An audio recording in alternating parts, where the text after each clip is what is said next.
Hello students, welcome to our afternoon read aloud. So I'm so excited because I have so many books in my house, but part of the problem is, especially now that we've been here at home for so many months and I keep bringing books from school, plus I had so many books in the first place, is sometimes I can't find the book I want. I know that I have some certain books, but it's hard for me to find them. Anyway, I was really excited about how we were enjoying Madeline and how we were using Madeline to think about setting, where and when a story takes place. We started off with Madeline with the setting in Paris, and then we enjoyed Madeline in London. That was when her friend Pepito, the Spanish ambassador's son, moved to London, and Madeline and the girls went to visit him there. But you know what? We had not really had a chance to enjoy the backstory, as they say, or the story of how Pepito met the girls in the first place. And I finally found all my Madeline books. So today we're going to enjoy Madeline and the Bad Hat. And I'll tell you, that's what they call Pepito because he often wears a hat and he's a bit naughty and rascally. So they call him the Bad Hat. Okay, so here we go.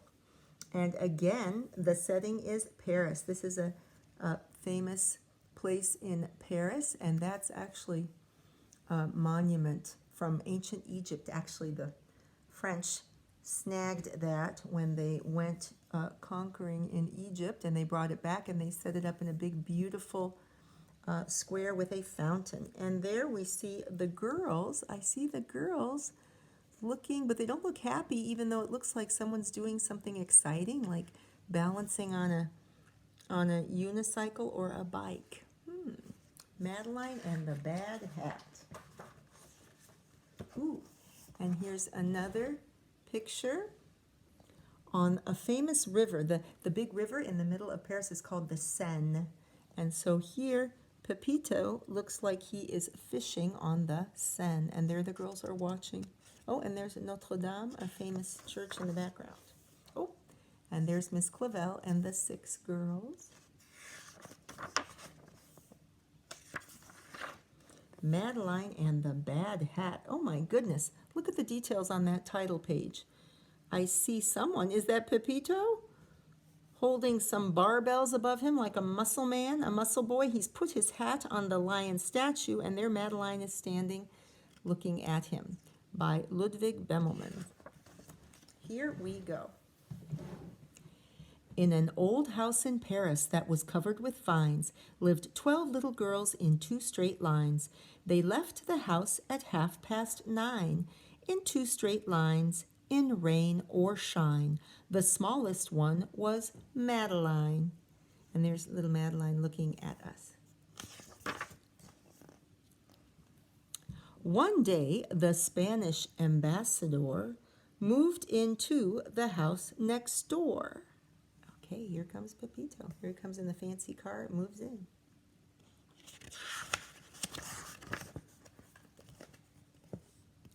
Look, my darlings, what bliss, what joy.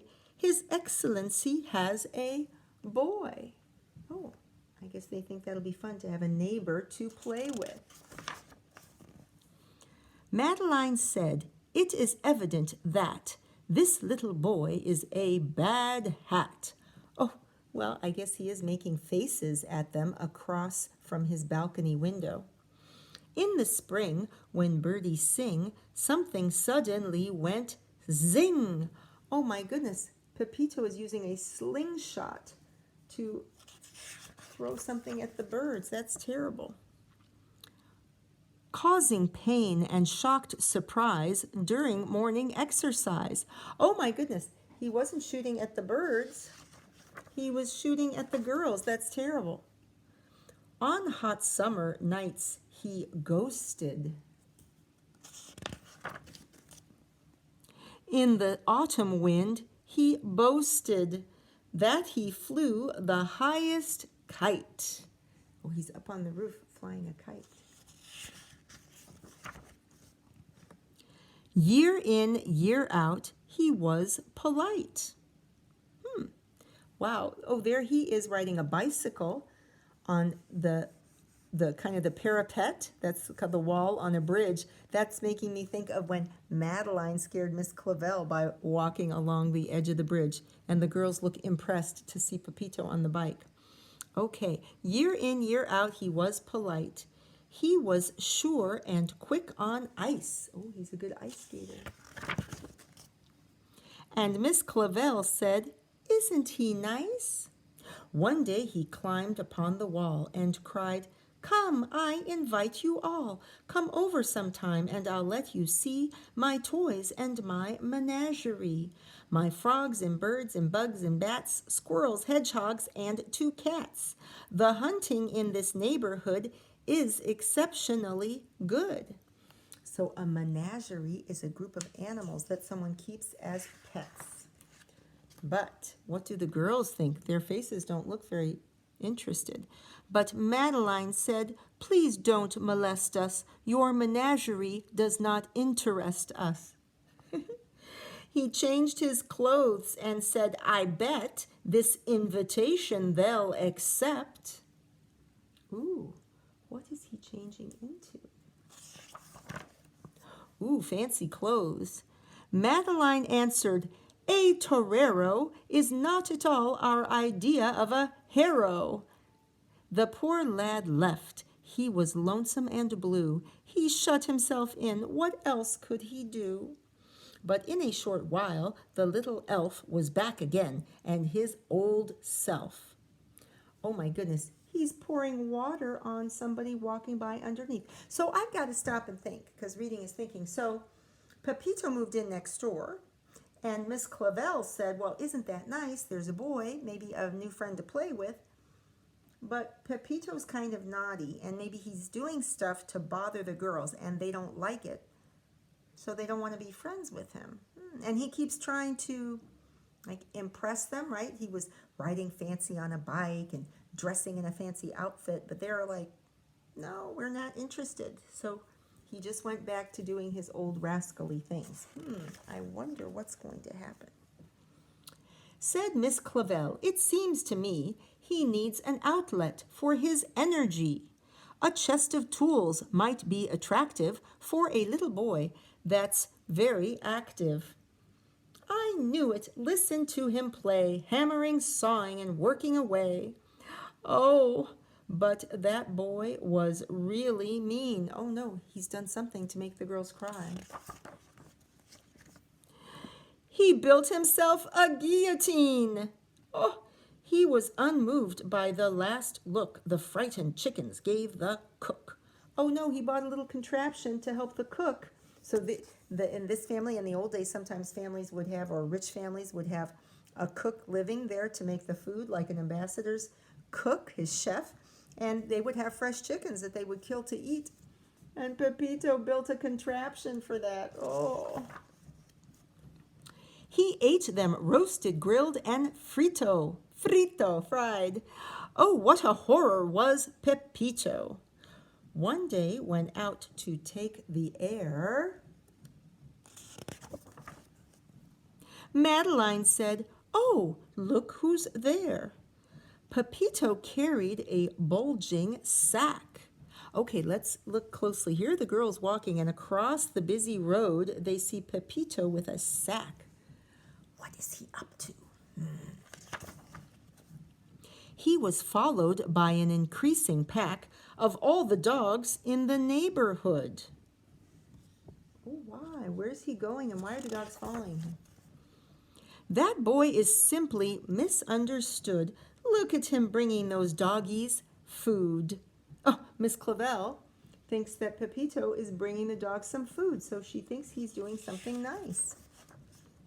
He said, "Let's have a game of tag and let a cat out of the bag." There were no trees, and so instead the cat jumped on Pepito's head. And now just listen to the poor boy crying, "Au secours!" That means help in French. Which you must cry if by any chance you're ever in need of help in France. Miss Clavel ran fast and faster to the scene of the disaster. Oh my gosh. Pepito was really trying to be mean to let the cat go near the dogs, but instead the cat just jumped on him for safety. And there Pepito is being surrounded by dogs. She came in time to save the bad hat, and Madeline took care of the cat. Goodbye, Fido, so long, Rover. Let's go home, the fun is over. There was sorrowing and pain in the embassy of Spain. Oh, Pepito did not do the right thing. The ambassadress wept tears of joy as she thanked Miss Clavel for saving her boy. Nothing, said the ambassador, would cheer up poor Pepito more than a visit from next door. Only one visitor at a time. Will you go in first, Miss Madeline? So Madeline went in on tiptoe and whispered, Can you hear me, Pepito? It serves you right, you horrid brat, for what you did to that poor cat. So Pepito was injured by the dogs, right? But Madeline doesn't feel very sorry for him because he was being mean to the cat. I'll never hurt another cat, Pepito said. I swear to that.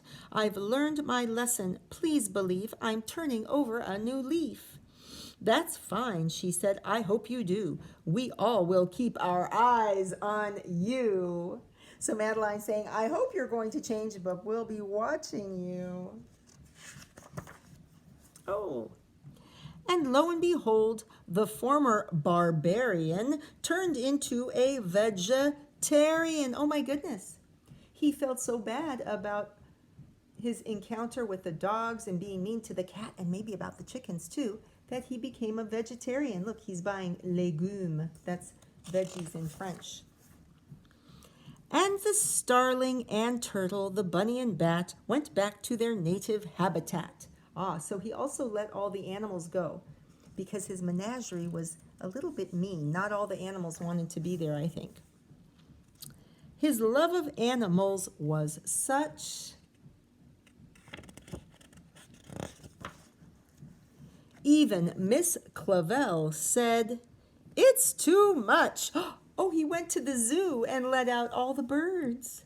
The little girls all cried, Boo-hoo. But Madeline said, I know what to do. Oh my gosh, he's even letting out the elephant. It looks like he's going to let out the lion. And Madeline told Pepito that he was no longer a bad hat. She said, You are our pride and joy. You are the world's most wonderful boy. They went home and broke their bread and brushed their teeth and went to bed.